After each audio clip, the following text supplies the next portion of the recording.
Greater Noida में बसे एक छोटे से गांव सुनपुरा में सन 2016 से संचालित है संस्थानम अभय दानम, एक ऐसी संस्था जिसमें मूक प्राणी एवं असहाय पशु पक्षियों के पालन पोषण से लेकर चिकित्सा तक की उत्तम व्यवस्था की जाती है। संस्था में उपस्थित चिकित्सक एवं अन्य सदस्य दिल्ली एनसीआर एवं अनेक क्षेत्रों से 24 घंटे असहाय पशु पक्षियों का रेस्क्यू कर जीवन दान देने का नेक कार्य कर रहे हैं।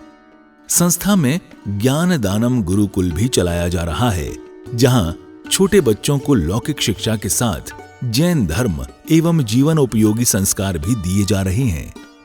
शिक्षा ही नहीं बल्कि बच्चों के रहने एवं खाने की भी निःशुल्क व्यवस्था की जाती है। इनके साथ ही संस्थान में औषधानम आयुर्वेदिक एवं प्राकृतिक चिकित्सा केंद्र में चिकित्सकों के परामर्श से लोगों का उपचार निःशुल्क किया जाता है। संस्था में हथकरघा एवं हस्तशिल्प प्रशिक्षण केंद्र भी संचालित है, जिसमें युवाओं को विभिन्न कलाओं का निःशुल्क प्रशिक्षण प्रदान किया जा रहा है। सन 2017 में इस परिसर में श्री दिगंबर जैन मंदिर की स्थापना भी की गई, जहां अरिहंतगिरी तमिलनाडु से लाई गई मूलनायक भगवान शांतिनाथ की मनोहारी प्रतिमा लगभग 500 वर्ष प्राचीन है। प्रतिमा इतनी निराली है कि हर कोई इन पर मोहित हो जाता है। मंदिर जी में प्रतिदिन प्रभु का अभिषेक, शांति धारा एवं पूजन होता है। वर्तमान में पशुजन्य दुग्ध पदार्थ क्रूरता मुक्त न होने के कारण यहाँ अभिषेक हेतु वनस्पति जन्य विकल्पों जैसे कि नारियल जल, पुष्प एवं फलों के रसों का प्रयोग किया जाता है। क्षेत्र पर हस्तलिखित पांडुलिपि संग्रहालय, जैन वीगन ऑर्गेनिक भोजनालय, गुरुकुल निर्माण का कार्य निरंतर चल रहा है। यदि आप भी ऐसे मनमोहक स्थान संस्थानम अभयदानम के किसी भी कार्य एवं क्षेत्र में सहयोग देना चाहते हैं तो संपर्क करें 9868356946 9329322040। आचार्य श्री उमा स्वामी विरचित तत्वार्थ सूत्र पाठशाला। मंगल आशीर्वाद परम पूज्य आचार्य श्री 108 श्रुत सागर जी महाराज, परम पूज्य आचार्य श्री 108 प्रमुख सागर जी महाराज।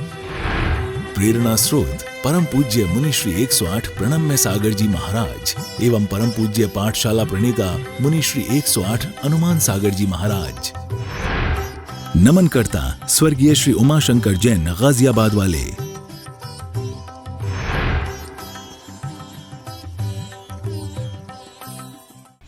संसारिणः, संसारी जीव,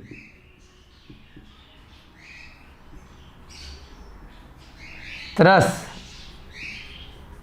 और स्थावर,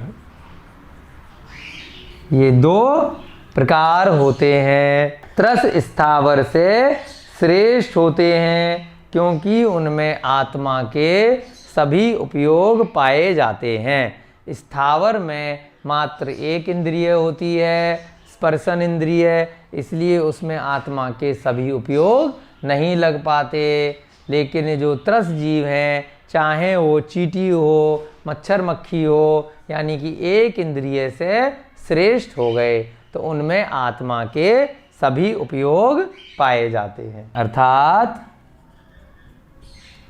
संसारी जीव, जब गतियों की बात करेंगे तो इन चार प्रकार में बांटेंगे। जब जीव के भेद की बात करेंगे तो क्या बोलेंगे? संसारी जीव दो प्रकार के होते हैं, त्रस और स्थावर।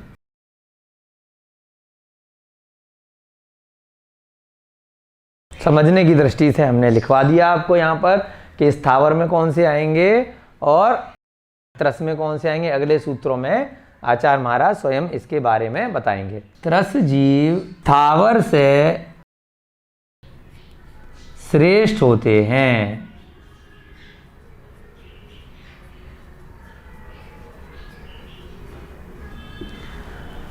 क्योंकि उपयोग वर्ड आया था ना पहले, उनमें आत्मा के सभी उपयोग पाए जाते हैं।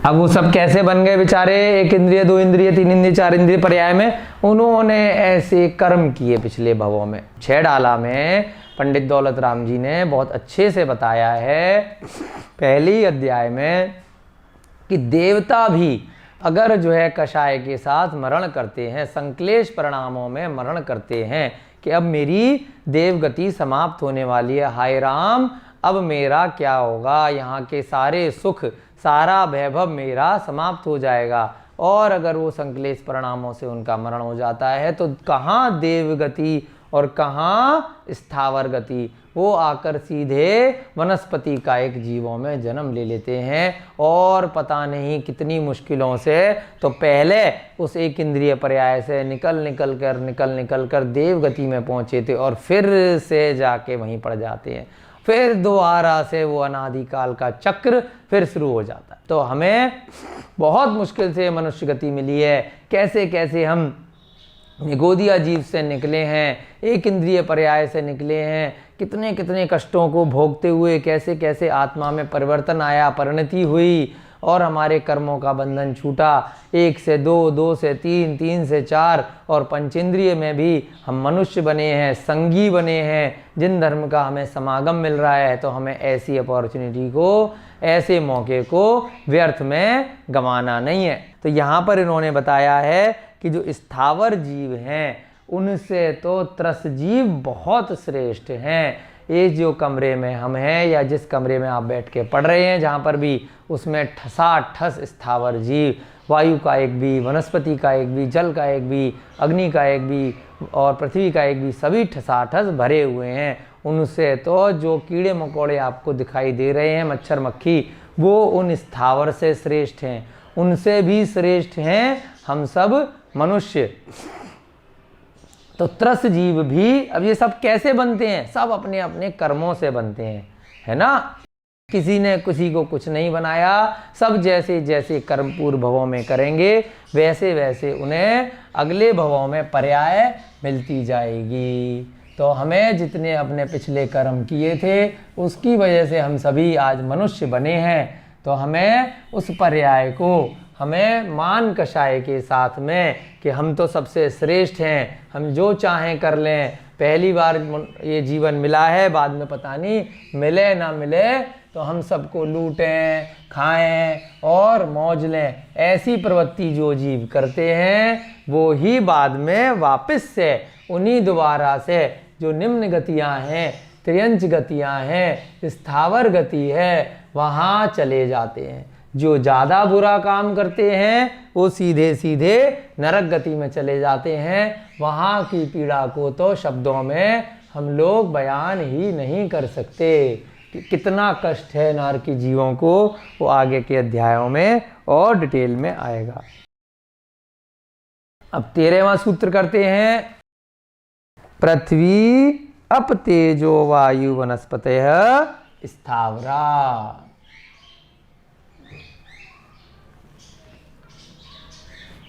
पृथ्वी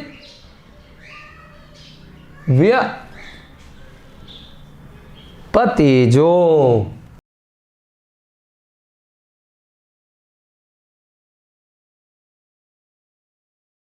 वायु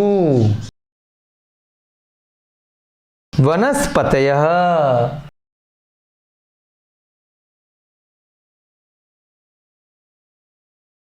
स्थावरा।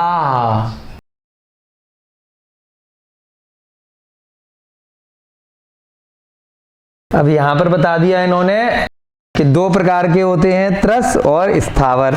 अब स्थावर के बारे में बताया अगले सूत्र में कि स्थावरा क्या होता है। यहां हमने आपको बताया था, लेकिन उसको याद कैसे करना है, जिस सीरीज में यहां लिखा है पृथ्वी, फिर यहां पर पृथ्वी से क्या बना, पृथ्वी, और यहां पर ऐसे संधि विच्छेद करेंगे तो क्या बन गया, पृथ्वी तेजो। यहां से क्या बन गया, पृथ्वी का एक, और यहां से एक शब्द लिया, ये हिडन है, अप। अप माने होता है जल, ठीक है। पृथ्वी अप तेजो माने होता है तेज, तेज माने अग्नि, अग्नि का पर्यायवाची शब्द होता है तेज। उसके बाद वायु और फिर वनस्पति। स्थावर कितने हो गए? एक पृथ्वी, दूसरा अप, तीसरा अग्नि, चौथा वायु और वनस्पति। जब भी हम पूछें या कहीं भी आए, वैसे आप आगे पीछे लिख देते हैं, परंतु याद जो करना है आपको इसी श्रेणी में करना है, क्योंकि आगे के सूत्रों में आएगा इनकी संख्या का वर्णन, कैसे कैसे कौन से जीव ज़्यादा हैं, कौन से कम हैं। तो इसी प्रकार से आचार्य महाराज ने सूत्रों को बताया है। कैसे? पृथ्वी अप तेजो वायु वनस्पतयः स्थावरा। ये जो शब्द है पृथ्वी व्यप है ना, पृथ्वी व्यप पा आधा है, यानी कि हलंत लगा दिया तो संधि विच्छेद किया तो क्या बना? पृथ्वी प्लस अप। अप माने क्या होता है? जल, यानी कि जल का एक। और उसके बाद दूसरा शब्द क्या है? तेजो। तेजो माने अग्नि। उसके बाद क्या है? वायु। फिर वनस्पति। वायु के बाद वनस्पतयः, यानी वनस्पति। अब सभी के आगे क्या लगाएंगे अपन? कायिक, है ना, यानी कि जैसी उनकी काया है। जल कायिक जीव, जल ही उनका शरीर है, अलग से देखने में नहीं आ रहे। एक इंद्रिय हैं, बहुत ही सूक्ष्म हैं, हम अपने चक्षु इंद्रियों से उनको नहीं देख सकते। तो यहाँ कौन से जीव हुए? पृथ्वी से क्या बना? पृथ्वी कायिक। जल से क्या बने? जल कायिक, जल ही जिनकी काया है। स्पर्श इंद्रिय है, एक इंद्रिय है स्थावर, यानी कि उनका जो शरीर है वो जल ही है। अग्नि से क्या बना? अग्नि कायिक, यानी कि जो लौ उठ रही है, दिख रही है, वो ही उसकी काया है। उसके अंदर के जो जीव हैं वो सब कौन से हैं? एक इंद्रिय अग्नि कायिक जीव। वायु कायिक, दिख नहीं रहे वायु में, इतने सूक्ष्म है, वायु ही उनकी काया है। ऐसे ही वनस्पति कायिक, जो बड़े बड़े में दिखती है। इन पांचों में मात्र वनस्पति ही ऐसी है जो हमें दिख जाती है, लेकिन वो भी दो प्रकार की होती है। एक बड़ा पेड़ जैसे हो गया, एक उसके अंदर के बहुत सूक्ष्म, है ना। तो वनस्पति का एक वनस्पति ही जिसकी काया है। पेड़ पौधे, पत्ते, फल फूल जितने भी हैं वो सब क्या हैं? वनस्पति का एक जीव होते हैं। स्थावरा, यानी कि स्थावर जीव के भेद हैं।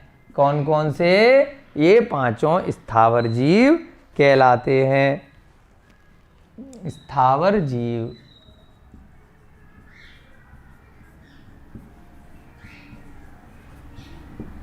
ठीक है। आज लगता है केवल यही वाला सूत्र आपका पूरा हो पाएगा, आगे के सूत्र कल की कक्षा में लेंगे। इसको लिख लेते हैं, यहाँ पर एक्सप्लेन कर लेते हैं।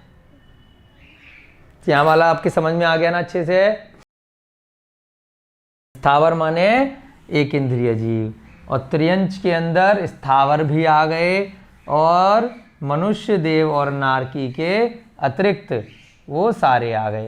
इसका क्या अर्थ निकला? स्थावर जीवों के, अर्थात स्थावर जीवों के 5 भेद होते हैं।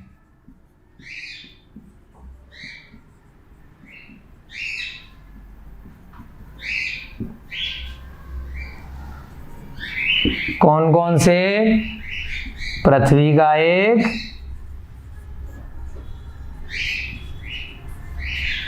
दूसरा जल का एक, ये याद इसी सीरीज में करने हैं आपको।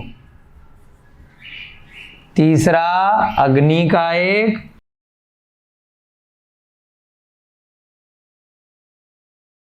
चौथा वायु का एक, और अंत में वनस्पति का एक।